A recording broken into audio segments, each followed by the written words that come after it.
Imagine the most powerful world leader of our time, dressed as the Pope. What does this mean for our faith and the future of the Church? Is it just a provocation or a manifestation of something much greater that is about to happen? The Apocalypse warns us about the fusion of politics and religion in the last days, and you need to understand what is behind this symbol. The Bible teaches us to discern the signs of the times, and today, more than ever, it is urgent that you be prepared. What is at stake is your eternity. Don't miss this video, because the truth you need to know is about to be revealed. Have you ever stopped to think why certain images go viral, disturb and awaken so much reaction in people's hearts? Why can a simple montage of Trump dressed as the Pope generate heated debates, fierce accusations, and even deep spiritual reflections? This is not just politics. This is not just satire. This is a sign, a symbol, a silent cry coming from the depths of the spiritual battle that is intensifying before our eyes. What we are seeing is more than a meme. It is a prophetic mirror. We live in a visual generation, where images speak louder than words. And often, God allows certain visual signs to break through our routine to shake our conscience. The Bible is full of episodes in which God uses the unusual, the strange and the scandalous to awaken His people. Just as the prophet Isaiah walked naked for 3 years as a sign to Egypt, or as Hosea was instructed to marry a prostitute to reflect Israel's unfaithfulness, so today, certain signs are being allowed so that those who have ears may hear. Those who have discernment may understand. The image of a political leader dressed as the highest spiritual authority should not be dismissed as mere provocation. We need to stop and think, what is behind this? What is the world trying to communicate or mock when it merges political power with the image of what should be sacred? What does this representation reveal about the inclination of humanity today? We are witnessing, without realizing it, the construction of a narrative in which the symbols of the sacred are being manipulated to serve the interests of human power. And when politics wears the robe of the sacred, we are not faced with harmless theater. We are faced with a spiritual strategy. Sneaky, symbolic, and real. This is just the beginning. Because, when the stage is set with these images, something much bigger is about to take place. For those with spiritual eyes, nothing is as it seems. God, in His wisdom, has always used images and symbols to communicate eternal truths to His people. He speaks through words, yes, but also through visions, symbolic actions, and visual signs. He knows that human beings are moved by images, and so, from the beginning, divine revelation has been filled with visual elements with profound meanings. Do you remember the bronze serpent that Moses raised in the desert? An object built under divine guidance, which prophetically pointed to Christ being raised on the cross. Or the high priest's garments, full of details and colors, each part carrying a heavenly message? And what about Daniel's dreams, Ezekiel's visions, the enigmatic figures of Revelation? Dragons, horns, bowls, stars falling from the sky. All of these are visual symbols of spiritual realities. And God never wastes a symbol. These images are not empty allegories. They are like spiritual codes, invitations to discernment. And when God's people ignore or ridicule symbols, they miss the opportunity to understand what heaven is trying to reveal. So when an image like a political leader dressed like the Pope appears before us, we need to do more than laugh or react emotionally. We need to ask, is this saying something? Is it reflecting a spiritual trend? Is it pointing to something the Bible has already warned us about? Revelation 13 speaks of two beasts, one rising from the sea, a symbol of political power, and the other rising from the earth, a symbol of religious power. Both work together to deceive, to seduce, to dominate the world with signs and false authority. Are we not seeing, in our own day, the rehearsals for this prophetic fusion? What God showed through prophets in ancient times, He continues to reveal through signs in our time. And it is up to us to discern. Because those who ignore symbols may be surprised by events. If images are signs, then we need to look carefully at the background they announce. Because there is a spirit operating behind these representations, and the Bible clearly identifies it. It is the spirit of the Antichrist. He is not just a future character, expected for the last days. He is a system, a movement, an active principle already at work, As the Apostle John warned us, the spirit of the Antichrist is already in the world. 1 John 4 verse 3. This spirit does not manifest itself in an obvious way. It disguises itself as light, dresses itself in virtue, presents itself as a solution. It works to unite the world around a cause that seems just, but that, deep down, rejects the sovereignty of Christ. And one of its most effective strategies is the creation of a false world unity, a global brotherhood where all beliefs, governments, and cultures align themselves, but without the truth, without repentance, without the cross, without the true Christ. The image of Trump as Pope is, then, a symbolic icon of something much deeper. It is as if the world were testing the idea of a new type of leader, someone who combines charisma, political authority, and spiritual legitimacy. A leader who speaks of peace, moral values, and order, but who is at the service of a system that is contrary to the kingdom of God. The fusion of civil and religious power has always been dangerous ground, and that is precisely what the scriptures warn us will happen in the end times. This false unity will come with the appearance of good. It will be promoted in the name of peace, inclusion, and solidarity. But behind the smile, there will be control. Behind the harmony, manipulation. Behind the spirituality, blasphemy. That is why the children of light cannot be distracted. Because the spirit of the Antichrist does not present itself as a monster. It presents itself as an angel. And if we are not grounded in the Word, we may confuse the false Christ with the true one. When the church begins to mix the altar with the platform, it runs the risk of exchanging the cross for a flag. And this is one of the greatest dangers of our time. Political idolatry infiltrating the heart of faith. An entire generation is being seduced by a narrative in which human leaders, parties, and ideologies are being exalted above the sovereignty of Christ. And many believers, without realizing it, are replacing the eternal gospel with earthly discourses. The problem is not in being politically aware.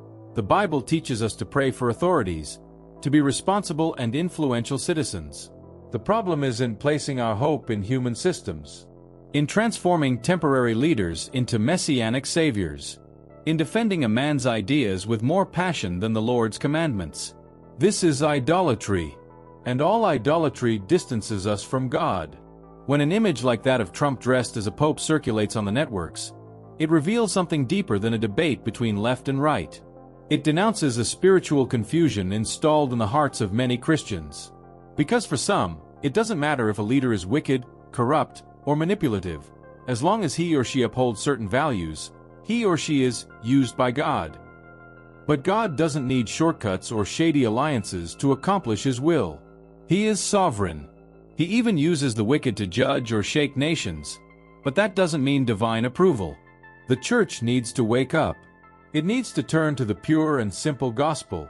Christ is not a Republican, a Democrat, a conservative, or a progressive.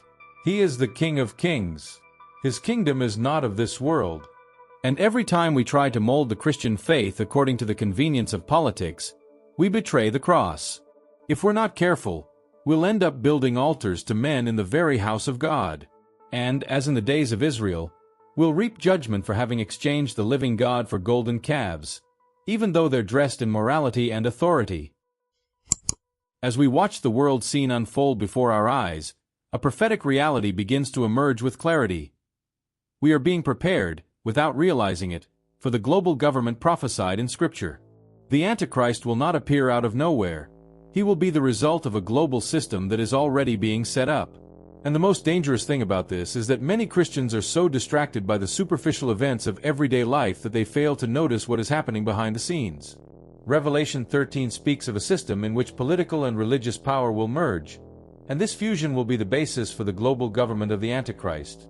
The two beasts, one political, the other religious, will join forces to deceive the world, and the undiscerning masses will be easily seduced. This union will be presented as a solution to global problems, an answer to economic, social, and even religious crises. Everything will seem so perfect. Peace, security, prosperity. And here is where the danger becomes subtle. The spirit of the Antichrist does not manifest itself with immediate authoritarian and violent impositions.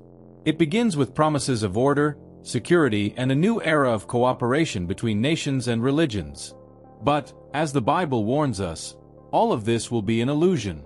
Behind all the glamour and the appearance of unity, control and oppression will begin to creep in, and the true agenda will be revealed. A system that demands worship of power, a system that does not tolerate freedom of conscience, that destroys true faith. And this is precisely where the image of Trump dressed as the Pope begins to make sense. It is not just satire. It is a symbol of the path we are on. Politics and religion merging, in an apparent attempt to bring order, but with the purpose of subjugation. The preparation for a global government that will deny the sovereignty of Christ and seek to control every sphere of human life. In the midst of so much confusion, the Church has one calling: to be a light in the darkness. We live in a day of deception, where what is right is called wrong, and what is wrong is glorified as right. Christians need spiritual discernment more than ever to avoid being led astray by doctrines and philosophies that do not come from God. The Bible teaches us to test all things, 1 Thessalonians 5 verse 21. And in times like ours, this is more crucial than ever. Holiness and discernment go hand in hand. We cannot separate purity of heart from clarity of spiritual vision.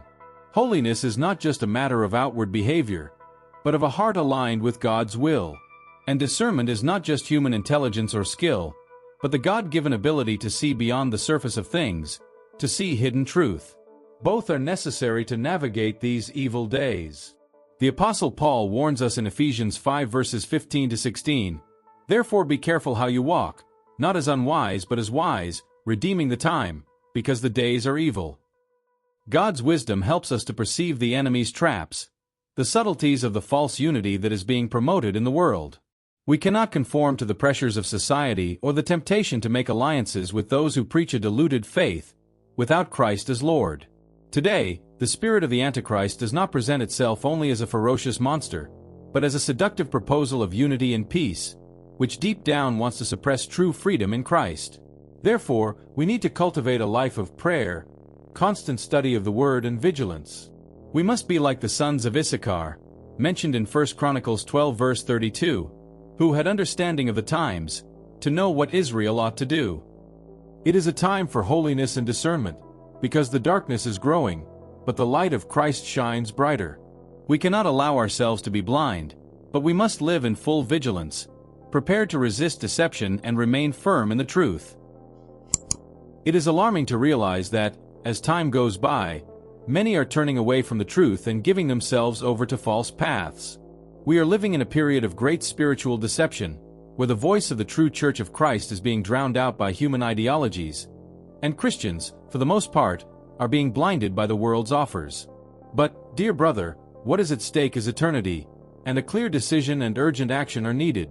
Turn to Christ before it is too late. The Apostle Paul exhorts us not to be foolish, but to understand what God's will is for our lives. Ephesians 5 verse 17. The call is clear. It is time to return to the Lord, to restore our communion with Him, to abandon the distractions that have stolen our attention. We cannot afford to be indifferent or to live a superficial faith. A true relationship with Christ requires dedication, a constant search for holiness, and a genuine commitment to His Word.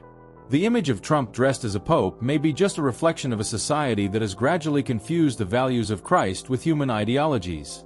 It is not a simple provocation. It is a symbol of the spirit of conformity, of dilution of faith, that tries to convince us that we can mix the secular with the sacred and still remain faithful. But God is not mistaken. He knows who is truly His and who is just playing with faith. We cannot wait for things to get better on their own. The time to act is now. We cannot postpone the decision to turn completely to Christ, to abandon everything that separates us from Him. Scripture repeatedly warns us, "Today, if you hear His voice, do not harden your hearts." Hebrews 3 verse 15. The time to wait is now, because, as we know, the coming of the Lord is near. Christ is the only answer to the chaos we are experiencing. He is the only one who can give us true peace, spiritual stability, and hope that goes beyond our circumstances. When we turn to Him, surrendering ourselves wholeheartedly, He promises us not only salvation, but also victory over the darkness that is already spreading throughout the world. Don't put off until tomorrow what you can do today. Turn to Christ while there is still time. If you were touched by this message and want to continue receiving powerful revelations and teachings like this, don't waste time. Click the subscribe button and activate notifications to always be up to date with videos that help strengthen your faith and prepare your heart for the times to come. Be sure to share with friends and family who also need to hear this truth. Together, we will strengthen each other and walk in wisdom until the end. God bless.